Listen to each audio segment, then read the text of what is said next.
Hi, everyone. Harry here. It looks like the Do Nothing Congress is ready to do something, namely try to get rid of NPR and PBS.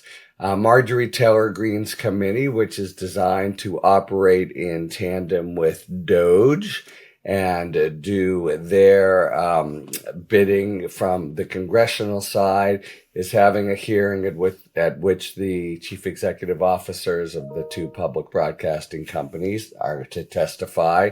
And it's ahead of what looks to be a really serious threat to just zero out NPR and PBS from public funding, period. Now, there have been perennial calls to stop the federal funding of NPR and PBS. They've always come from the conservative side, which has seen those stations as the sort of bastions of liberals, and even more, the kind of real representatives of a liberal elite, latte drinking, urban dwelling population. They've always escaped the cuts and been able to persevere.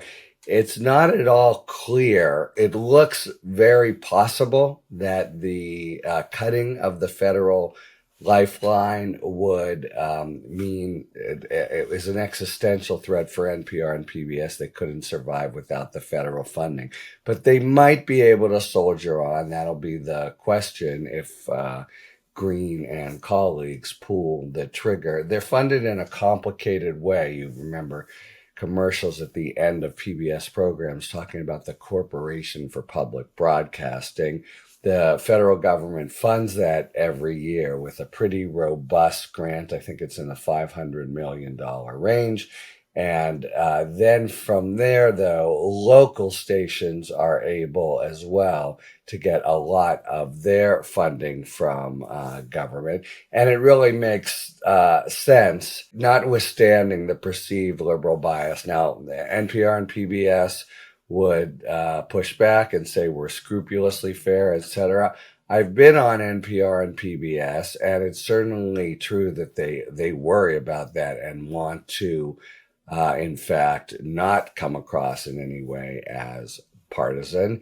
I think it's also true that it's, a left-leaning, if the election could be held limited to voters who are NPR members, well, I think it would have come out very differently. On the other hand, notwithstanding that as a matter of habit, the kinds of programming that they have are the sort of more likely to be consumed by let's call them liberal elites in the city, just really urban folks in the and which happen to be more in blue areas. They really serve an important and increasingly important service of doing local coverage. So you go to the bottom of your FM dial, if you still do that, and you'll actually get some news about what's going on in city council and possibly sports, the kinds of things that are really important to building community cohesion and are just, local newspapers are dropping like flies, and where they survive, they tend to be filled with wire service material from national kinds of sources. And so that's a real general loss in the country. So I think both these things are probably true. And it doesn't matter, of course. Marjorie Taylor Greene is astride. And it doesn't matter if it's true. They will certainly get this lambasting about, how liberal they are. There's a particular kind of complaint they have about their not very well covering some, important to conservatives news story and the like. They'll be able to push back with their policies. And then, but people in the room understand that their listenership comes disproportionately from blue states. Now, this is, I think, by far the biggest, the most grave risk, because it goes hand in hand with an absolute attack on media that the Trump administration has already done. So, they've the outrageous, really outrageous, and still hasn't been rescinded action where the Associated Press has been shut out from White House events for the effrontery of not calling the Gulf of Mexico the Gulf of America a flagrant First Amendment violation. And they shuttered the government-funded Voice of America, a really important network that did so much for our standing in the world. It's of a piece with USAID, but it's on the news, and it's just really for the overall image of America as the beacon of hope and the land of liberty, and not to mention the source of truthful news. In some countries where you couldn't otherwise get it, Voice of America was really important.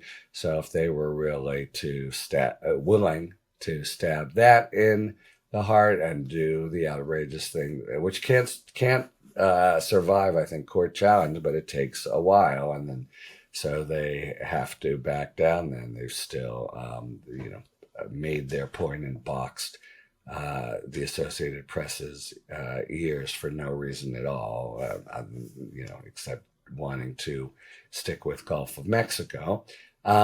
If they can do that far, then I think NPR and PBS, this morning has to be more worried than they've ever been. And these attacks on NPR go back to Nixon.